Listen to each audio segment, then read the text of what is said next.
Hi, my name is Allie, and this is my childhood cancer survivorship story. I was diagnosed when I was 13 with Hodgkin's lymphoma, which is a cancer that originates in your blood and in your lymphatic system. I first found out that I had cancer when I was on FaceTime with a friend and noticed that my lymph node was protruding out of my neck. Right here is where my lymph node was. I got a FaceTime and told my mom, and she scheduled me an appointment with the doctor. It wasn't painful. I just figured that because I was so active in playing softball and basketball and involved with several extracurricular activities, that I might have overexerted myself and weakened my immune system and somehow gotten sick with an infection of some sort. The doctor's appointment was pretty routine, but my physician felt unsettled, so she sent me for an ultrasound the same day just to be safe. The ultrasound showed abnormalities, so we scheduled an appointment at Cincinnati Children's Hospital to get it biopsied.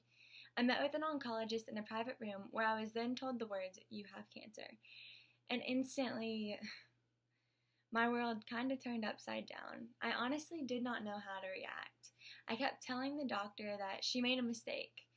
My dad began to cry, and this is when reality really kicked in for me.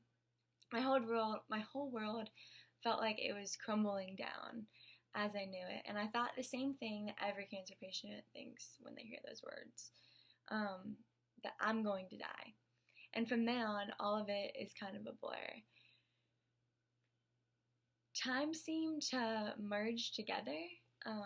I received radiation and chemotherapy for a year, and now I can say that I am officially 5 years out and cancer-free. Cancer changed my life in several different ways, though. I'm so grateful that I'm alive, well, and well with each and every day. As a 13-year-old, I never really took much time to figure out what I wanted to be. I just knew that I loved science. After treatment, I realized that I wanted to do something in the medical field, specifically something in oncology. And now, as a freshman in college, I have decided that I want to pursue nursing and eventually become a nurse practitioner on the pediatric oncology floor. Because I am on the topic of college, I want to talk a little bit about the National Children's Cancer Society. They have been wonderful to me. They have given me a scholarship to get a degree that I am truthfully passionate about. And I wish that I would have known about all the wonderful things that they did when I was going through treatment, because they offer so much to so many people. They offer support before and after treatment, which I think is really beneficial to cancer patients, and they offer financial aid. So if a cancer patient is going through treatment and they're really struggling financially, they'll go and they'll help them out in any way that they can, even if that's like hotel rooms and things like that. Not only do they do these wonderful things, but they provide college scholarships, which I personally have taken.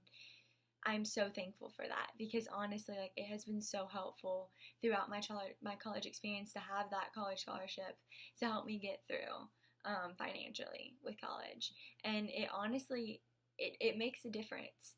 And they're helping cancer survivors like me make a difference in the world that I've always wanted to make.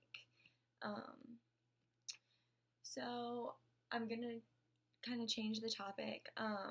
Going through this awful disease made me want to give back to a community that offered me so much support.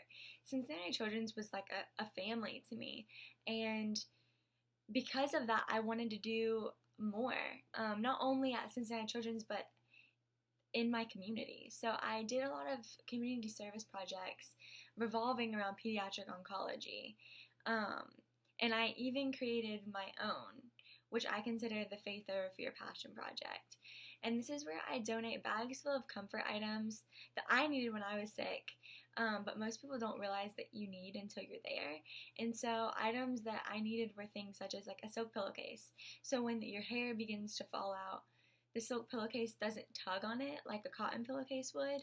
So that's one of the things in the bag. And then there's also things like Big Red Gum for the metal taste, or lemon heads for the metal taste, or like plastic silverware, which also was helpful in alleviating the metal taste.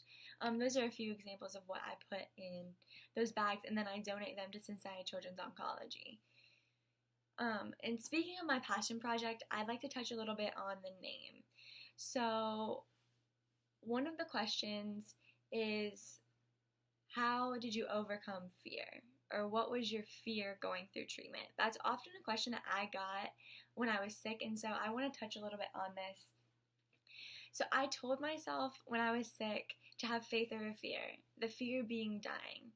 And so faith for me was faith in my family, faith in my friends, faith in the doctors, and faith in myself, because I had the fear that I was going to die. And in order to stay optimistic, that's the saying that got me through, especially on the bad days, is faith over fear. And so during treatment, that was the main thing that I would resort to try to stay optimistic.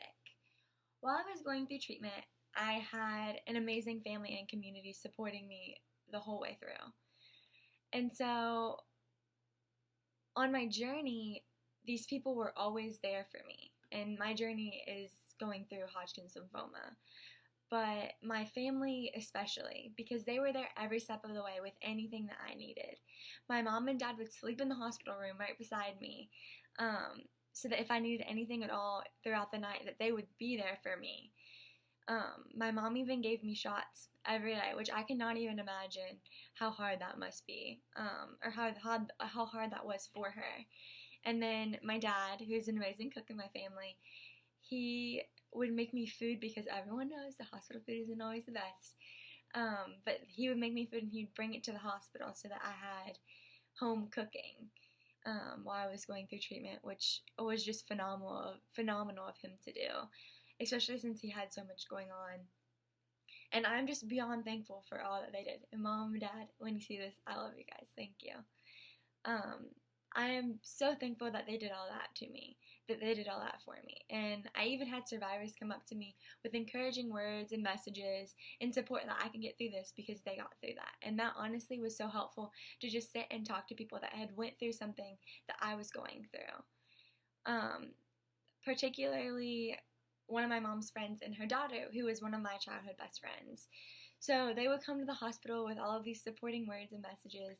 And one of the times that they came distinctly, they came to the hospital to pamper me and paint my nails, which I just thought was so sweet. My mom's best friend had breast cancer and was very supportive and understanding through everything, and I am so thankful for her as well. She was a strong influence in my life at this time, constantly telling me about support groups such as the Look Good Feel Better class with the American Cancer Society. So as a 13-year-old, your look is very important to you. And so when I started to lose my eyelashes or my eyebrows, this class was to teach me how to draw them on with makeup and to help makeup make you feel better in your own skin. And I just really thought that it was a phenomenal class. But she showed me that.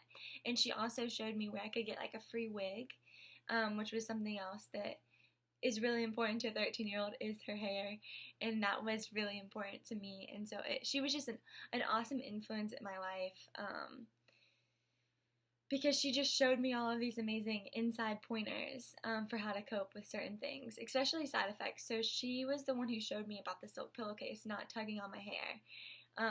And not only did she show me about the silk pillowcase, but she just was always there with anything that I needed. And if I had a side effect that I was struggling with, I could just go to her and ask her, like, how did she try to alleviate this and what was helpful for her? And so she was just like really helpful for me. And it was wonderful going through treatment, having so many happy faces. My sister, my brother were always cheering me on and being really happy.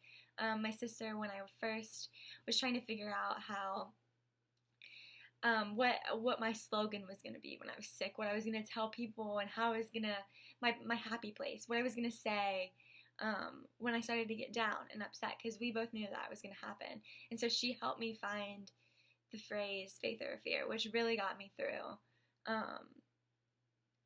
when I was sick. I want to end on some comforting words or some encouraging words or a word of advice to cancer patients and cancer survivors. So cancer patients, I want you to know that you do not give up. Do not give up. You are beautiful. Stay positive. Even when you're having a bad day, you have to put your happy face on. You have to realize and try to be optimistic that you're going to be okay. And you have wonderful people around you. Have faith in your doctors. Have faith in your friends. Have faith in your family. and have faith in your religion. Find comfort in the little things. That also helped me too. Cancer survivors. This is also going towards me. This is what I tell myself every day. Live your life to the fullest. Be grateful for each day and embrace who you are as a person. There's a quote that I am obsessed with, and a word of advice that I give to you. Cancer survivors, wherever life plants you, bloom with grace. So wherever you're at, whatever you're thrown into, where you're going to college at, where your new job is, bloom. Like, let yourself be who you are. I really think that that is a quote that I try to live by each and every day. I also want to say thank you to National Children's Cancer Society for everything that you guys have done and been for me on my journey, and now it's really been amazing that you guys have offered me so much, and I am just so thankful for you guys. So this is my childhood cancer survivorship story. I hope you enjoyed.